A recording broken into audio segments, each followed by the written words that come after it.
Welcome to Fighting Fraud with AARP Connecticut, a bi-monthly program in which we discuss the fraud landscape and how you can protect yourself and your loved ones from becoming victims. My name is Kelly Leffler, and I am the Associate State Director of Outreach for AARP Connecticut. Today's topic is protecting your children from scams, and I'm excited to be joined by AARP Fraud Watch Helpline Counselor Amy Gallatin to talk about the subject, which is of growing importance in this technological world. Thank you so much for joining us, Amy. Happy to be here. Today, we're going to talk about how criminals can target children for identity theft and fraud, tips to stay safe, and where to report if you have experienced fraud. Amy, tell us a little bit about how prevalent youth fraud is. Yeah, I think a lot of times people think, oh, it's only the elderly that are getting scammed or predominantly, but a National Crime Agency report in 2022 found that 18% of Gen Zers have had their identity stolen at least once. 34% lost money and or data, both very valuable to scammers, to phishing scams. 15% were caught up in romance scams, which actually is far higher than rates for the older adults that participated in the survey. The survey is 3 years old, so we could actually expect that those figures are higher now because scams are just rates of scams are just kind of increasing. As regards children, identity theft is one of the most valuable things that scammers would want to get from you. It starts when a criminal steals a child's identity and uses a youngster's personal information to open credit card accounts and make online purchases. That, down the line, will negatively impact the child's credit score before they've ever even used it. These crimes can go undetected for years. Obviously, if this starts, when the kid is 5, they're not filing taxes, they're not applying for loans, which would typically flag identity fraud, like identity theft, like, hey, I didn't apply for this loan. But children typically aren't doing these things. So remember that when a child is born, paperwork is submitted requesting a Social Security number, and that sits idle for years. So it is ripe for the picking. Identity theft is a major headache for any consumer, and also for the financial industry that absorbs some of the losses, especially when the child's information is used to create something called a synthetic identity. That is basically a mash-up of details from a real person and a phony one. And the targets are generally children, the elderly, or homeless individuals, because these populations may be less likely to use credit or monitor their credit history. So we see this all the time on the helpline. Loans from 10 years ago that people weren't even aware of.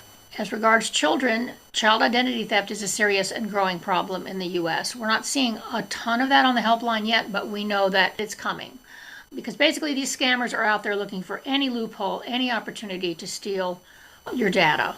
We basically also on the helpline, just as an aside, there's been all these data breaches that you've read about, and you've doubtless gotten more than one letter about it. We tell everyone, just assume your data is out there. Your data is out there on the dark web. Thank you for making an early plug for that Fraud Watch Network helpline. That is a free resource for anybody, not just AARP members or people AARP aged. That is for anyone to talk to a trained volunteer like Amy. If you go to the website, there's tons of resources about stuff to look out for that you can just go on and sit down with a cup of coffee and read at your leisure. So you mentioned that these frauds are growing in size. So what accounts for this growth in scams, particularly targeting young people? 2 words: social media. These kids live their lives online for the most part. They spend a lot of time online, more than typically older people. And there's also another factor is the increasing reliance on digital transactions, which is like you're doing your banking online, you're paying your bills online, and that's all part and parcel of it. But think about, you got a proud parent or a grandparent and they want to share that. They're so excited, new baby, and they want to share that. They want to share the news on platforms with their friends like Facebook or Instagram, but that also can open the door for scammers. With one post, a scammer can learn your child's full name or your grandchild's full name, date of birth, mother's name, which can be used to find her maiden name. And that includes all these games that you see on Facebook, like what was the first car you drove, or all these things that you fill out. Those are ripe picking for scammers, and some are even originated by scammers. So you want to be really, really, really careful of anything on social media, Facebook in particular. So with that post, they can figure out the child's town of residence, and all of those information can be used to steal an identity. They can piece together the facts and steal an identity. They can, and they do. It's important to keep your social media accounts private and to be mindful of what you share online. You can flag your Facebook page to friends only or friends of friends, and that's what I do. I just don't do the public Facebook anymore. Too many bad people out there. So really what you want to use social network really was friends and friends of friends. So there's a way to flag that, flag any post to where that's just limited to your friends. So let's say that the scammers have pieced together enough information to steal the child's identity. Once he or she starts using a phone or computer, it's equally important to monitor the online behavior and talk to them about online safety and make it clear they can come and talk to you about anything. Like, this is the most important thing. Like, people get scammed, or there's sextortion, which we'll talk about a little bit later, and particularly children, they're embarrassed. So if you can set the groundwork from the get-go as a parent or a grandparent, you can always come to me. I won't judge. You can always count on me to have your back.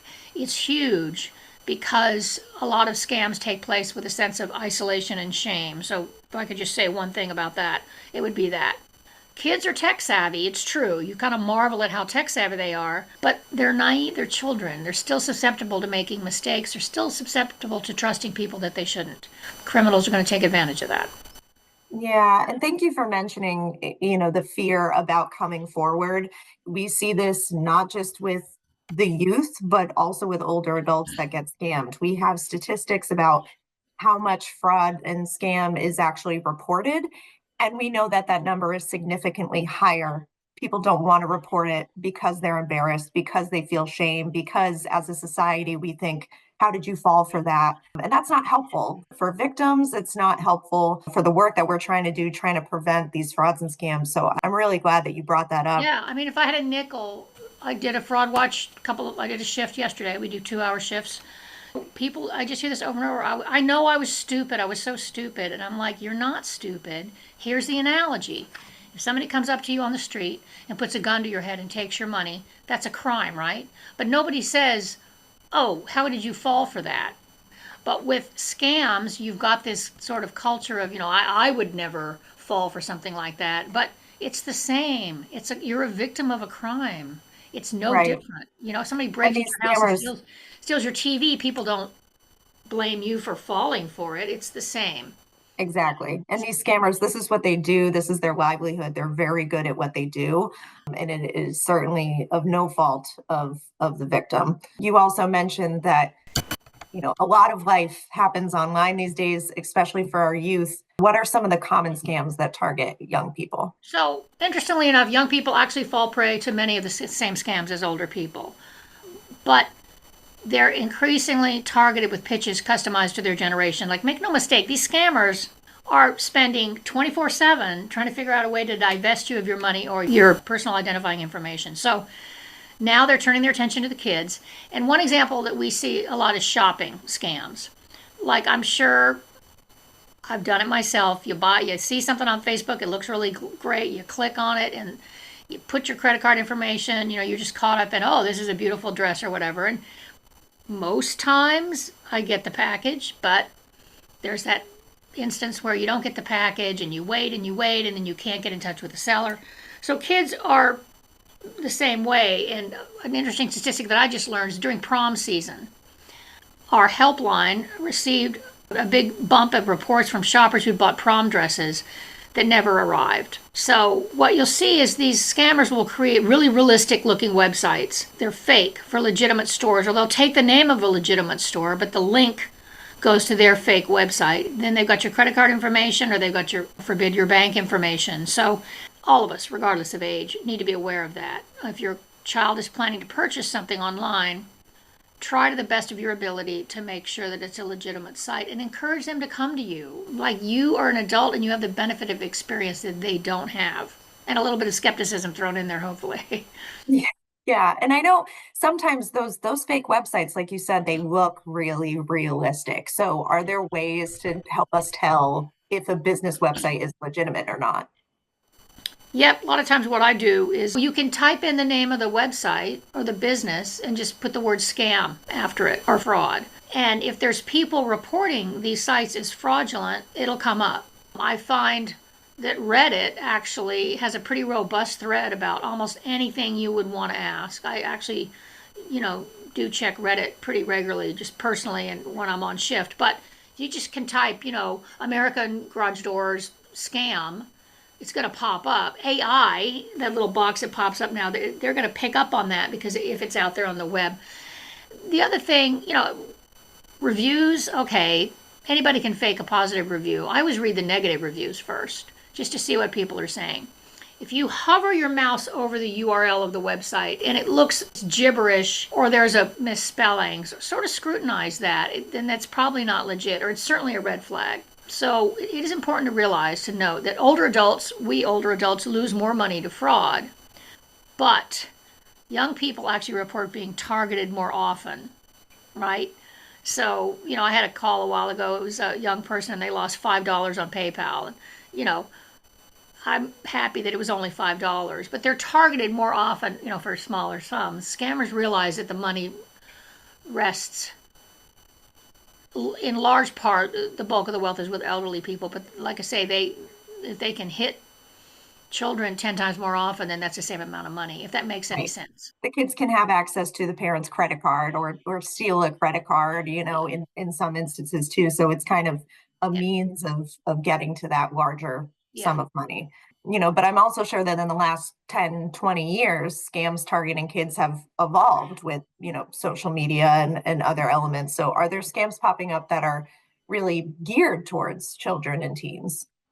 That's a great question. And unfortunately, the answer is yes. So while in some sense, the scams that you look out for are relevant to your kids as well, there are ones that are kind of targeted to the generation. And I am a professional musician in my other life, and I can really relate to this example. The talent scout scam. Criminals will pose as a talent scout or a manager and offer to help a young person become actors or online influencers on platforms like Instagram or TikTok, where a lot of these kids camp out. And there's lots of ways that they try to take money from the teen or their family. The scammer might claim that, this is the big one, upfront fees. You got to pay an upfront fee to not lose your spot, to not lose this chance. They might offer to set up a photo shoot with a specific photographer or classes to help the teen get a modeling or acting job for a price, of course. And a couple things about that I'm just going to interject. So any offer that is unsolicited, that you didn't go out and look for, I don't want to say red flag, but yeah, red flag. Be wary. If it's unsolicited and it just comes to you out of nowhere, email or a text, tell your kids this. Instill that, I like to say, practice radical skepticism. Practice radical skepticism. Just be skeptical of anything. If it's unsolicited, and the huge red flag is if there's a sense of urgency, act now or you'll lose your spot. So we like to say take 9. And by that we mean maybe 10 seconds is too long to sit and think about something, but take 9 seconds, stop, take a deep breath, and just stop the process while you sit and think about, is this really real, or are there any red flags? And if you can impart that to your children as well, it's huge. So the scam I was referring to, and that's what I'm saying, it's focusing on heightened emotion. The scammers want to get you in a heightened emotional state. Why? Because you don't think as clearly. You're excited. Romance scams, you're lonely. And here's this guy who's like, oh, this is the love of my life. You're scared. The kids won't get this as much, but somebody says, oh, we're from the FBI and you owe back taxes and we're going to come to your house. Fear. So what happens is that unhooks your brain from the rational thinking part of your brain. You are then acting on emotion. So heightened emotion and urgency, as I mentioned before. What young person hasn't, what young girl hasn't sung into her hairbrush in front of her mirror and dreamed of being a star? I mean, come on. So if they get a come on like this and they don't have the level of skepticism that we've accrued over years, obviously you as a parent or grandparent, if your kid wants to be a star, of course you want to make that happen at any cost. But scammers will promise big returns, but want you to sign a contract or hand over funds right away, or risk, like I said, losing the spot. So just take a minute. Everybody's excited. Just take a minute and walk away. There's no offer they're going to give you that's that urgent. If it is, then it's a scam. Right. And I love that you talked about kind of that heightened emotional state, that it can be a really good thing, like you want to be a star, and it can also be something really negative, like we're going to shut your electricity off if you don't click on this link and pay Yeah. a specific bill. So Yeah. I am glad that you mentioned that. And I've heard of a similar kind of sales pitch to the Talent Scout. I think, it's kind of the same pattern, but this one had to do with college scholarships and loans. Yeah. Yep. Like, well, and those are the most heartbreaking, honestly, because I don't think there's anyone among us who doesn't know a young person who went to college and is maybe struggling with debt. And I've lived this with my partner's son who accrued significant debt to go to college and is still burdened. And of course, you get this offer like we can consolidate, your loans or whatever. I will say that there are legitimate debt consolidators out there. They're nonprofits. I know that I used one. They're nonprofit. They don't charge you any money, but they're nonprofit debt consolidators. And I remember talking to this guy as regards my partner's son, like, well, what's the catch? And he said, having populations in debt doesn't help anybody. So they have the ability to negotiate with debtors on your behalf to reduce your debt. And there are slight fees associated with that, but nothing like what the debt scammers are going to come to you and say, oh, we can fix this for you. But the student loan thing is a particular target because so many people are burdened with student loan debt.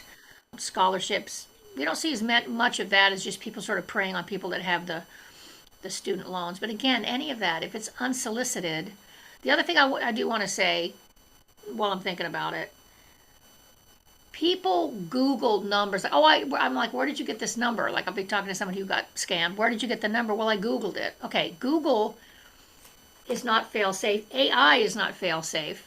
But for Google, if you Google something and you see those top 3 or 4 links that say sponsored, don't use those because scammers buy those to set up fake websites. A lot of people don't know this. They think Google's like the phone book in the old days, but it isn't. Right. So what you want to do if you're looking for a number, or if, let's say your child gets a thing from Amazon, like did you make this $5,000 purchase? And you're like, no, click on this link. Don't do it. Go to Amazon, your Amazon account, and find a legitimate number or talk to them through your legitimate account. Googling numbers, I swear, it's over 50% of the trouble that I see people get into is from they got a text from somebody, or they Googled a number. Like the passport scam is a big one, and children might be prey to this as well, right? You want to get them a passport if they're taking a trip. Well, they'll offer to expedite your passport for $400, which the State Department will do for a lot less, and then you never get your passport, and then you're out your money. We do see a little bit of that, and she Googled this in particular individual. She Googled a number for passport. And that's scary because now you don't know who to trust. You think, oh, Google, that's reputable, but anybody can put something that would end up on a Google search. So it's certainly a good reminder that, if something seems too good to be true, it most likely is.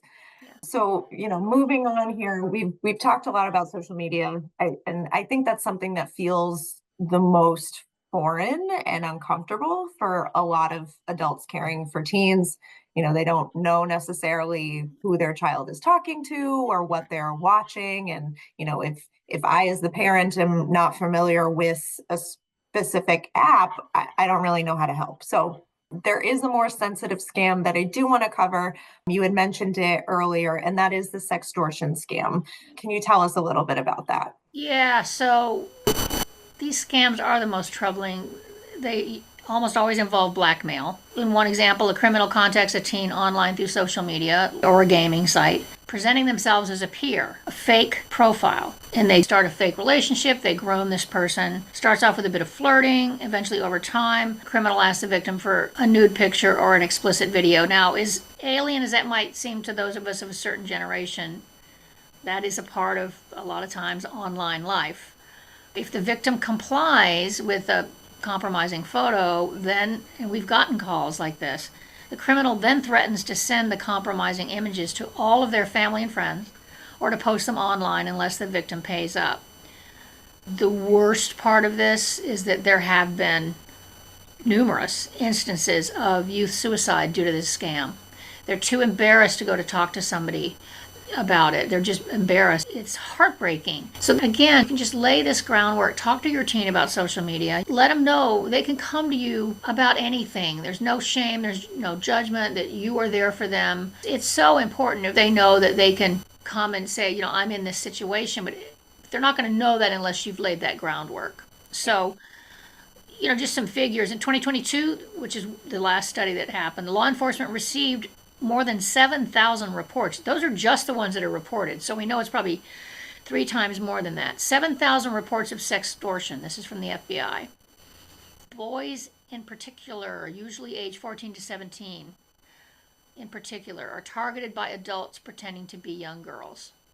So you're a young man and you're got all those hormones going on, and you have what you think is a young girl asking you for a nude photo.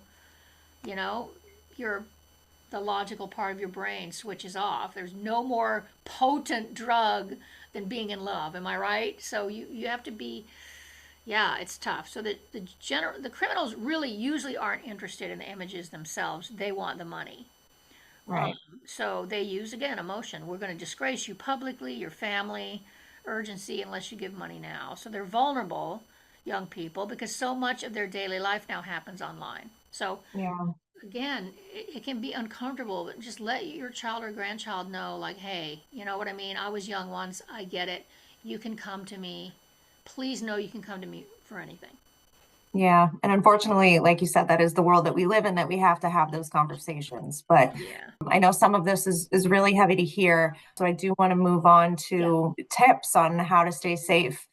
So, how can we protect our families? So are there any specific tips? Yeah, well, certainly start with avoid using passwords that have any identifiable information, such as your kid's birth date, or maybe that's easy to remember, but criminals who get to them can use this to bad ends. I learned in a work situation I was in to make up a phrase and use the first letter of the phrase. Those are really hard for robots to crack, because that's who's cracking your password. They've just got robots that'll guess any combination of words or dates.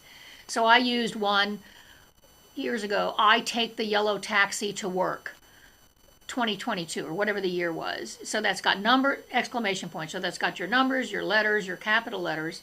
And then just write that phrase down. Just write the phrase down. And it's the first letter. I take the yellow taxi to work.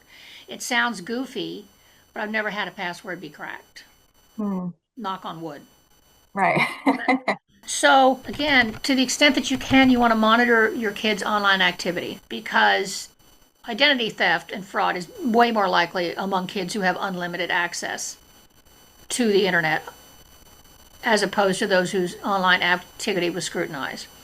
Be careful what you post on social media, and tell your kids to be the same, and tell them why. Keep your personal information private. Don't put your birth date on Facebook, or you can put a fake date, but that's a biggie. Your birth date, they get that in your name and your social. Identity theft. That's all they really need to say file a fake tax return in your name. That's all they need. Monitor your financial accounts. You can consider a credit freeze. Freezing your children's credit is a great idea, so that you get a PIN, and AARP and identitytheft.gov has information on how to do that. Nobody can open up credit in your name or your child's name without that PIN, including you. You have to lift the PIN to take out a loan or something like that. Is it a hassle? Yes. Is it worth it? Yes. Right. Despite all those efforts to stay safe, fraud is rampant, can happen to anyone. What should we do if we think our loved one has become a victim? Report it, report it, report it.